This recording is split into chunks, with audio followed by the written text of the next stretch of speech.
It has been years since I drove food delivery, and I'm gonna see how much money I can make. If that sounds strange, that's because this is Matt. I am Mike's twin brother on his channel, Your Driver Mike.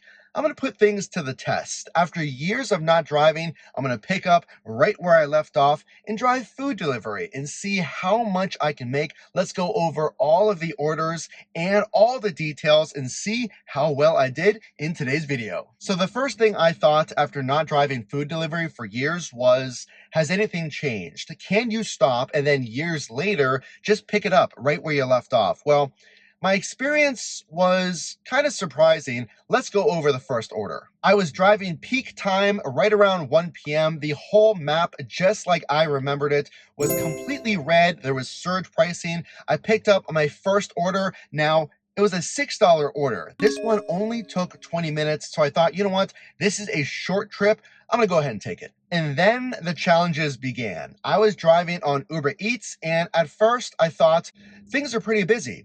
I got a $9 order, but just like years ago, I remembered you want to take deliveries that place you at the end of the ride near restaurants if you can, and I knew this one didn't, so I went ahead and declined. But here's the thing, if you wait just a minute later, I received another stacked order from the restaurant Chicken for over $9, and this one placed me all around the busy areas at the end of the ride. So I went ahead and accepted this stacked order. This is why it's so important to know your city. As you're driving around for work or what have you, try to pay attention to the areas that they're doing construction or road closures.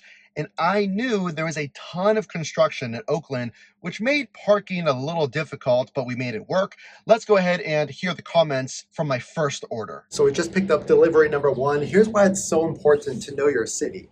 I'm here at my first pickup. I'm going right over to the second one, which is on my way back to where I parked. So instead of navigating an area that has a bunch of construction, if you know your city, you can park and just walk, and on the way back, you can pick up that second stacked order. I got a triple stacked order. Again, it was middle of the day, super busy. Check this out. A $4 add-on from Chick and Grill, another restaurant literally right across the street. So when you get these stacked orders, especially if you're already on foot, I was picking up meat pho, I was picking up chicken, and now I got another triple stacked order.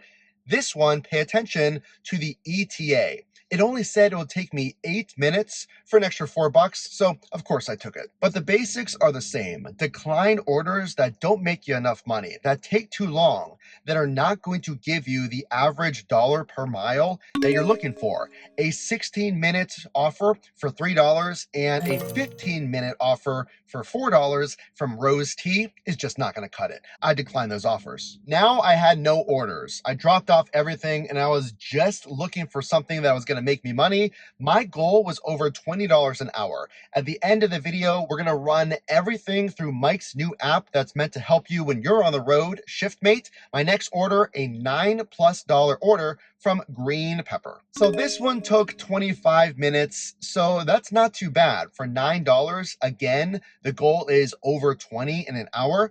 But here's the thing. After I dropped off this order, I was searching for a few minutes, and then I got an order that was going to lead to a big surprise. A $9 order from Burger King right across the bridge. But here's the thing. I'm getting a ton of stacked orders today.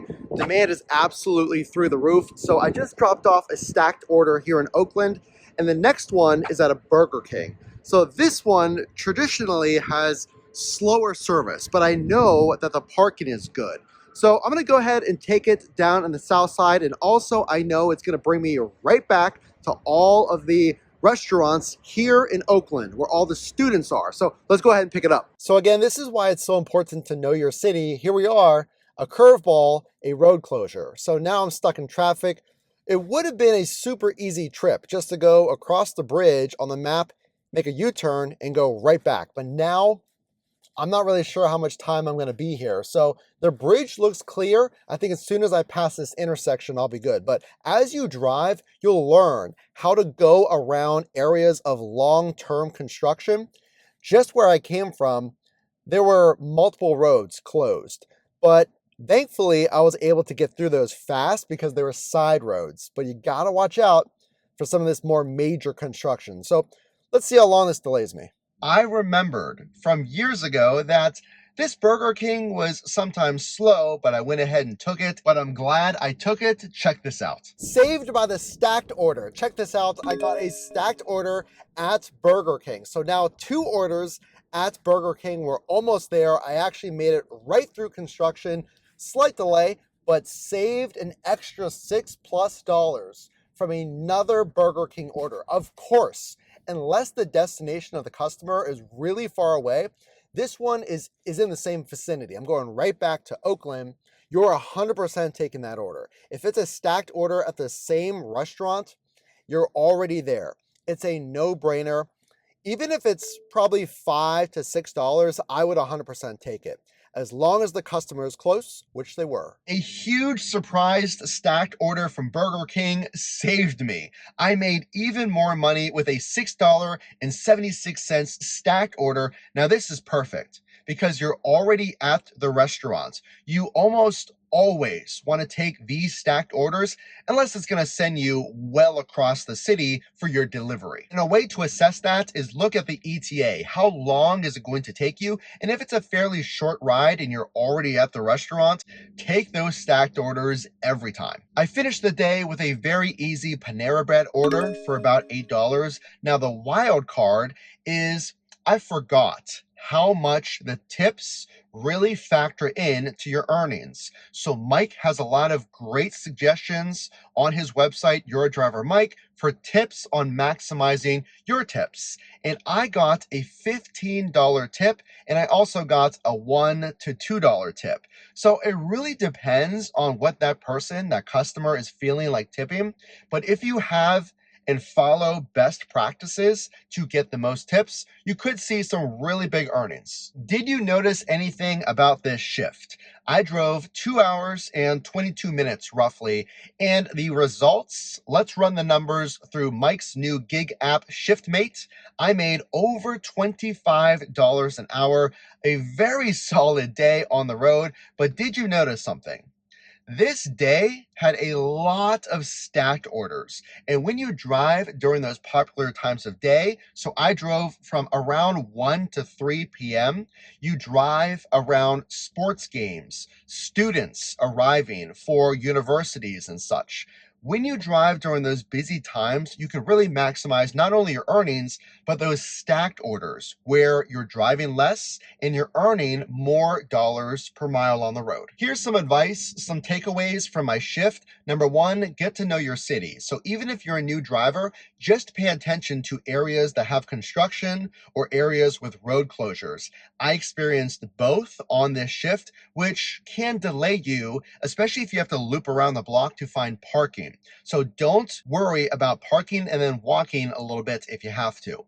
Now, number two, even after years of not driving, these companies, I was driving on Uber Eats, but even DoorDash, offer incentive pay, surge pay. So if you see the map is red with a multiplier, you can make even more money, and you want to try and stay around those surge areas. Speaking of maximizing your pay, nothing has changed as far as Uber Eats quests. There are certain achievements you can do to maximize your income. So if there is a quest on your Uber Eats app or incentives on DoorDash, accept those if you can. They are challenges where you can make even more money on every single delivery, or they give you a flat dollar reward by completing certain tasks, whether it's completing a certain amount of rideshare deliveries, food deliveries, in a certain set period of time. The struggles. If you haven't driven in a few years or you're a new driver,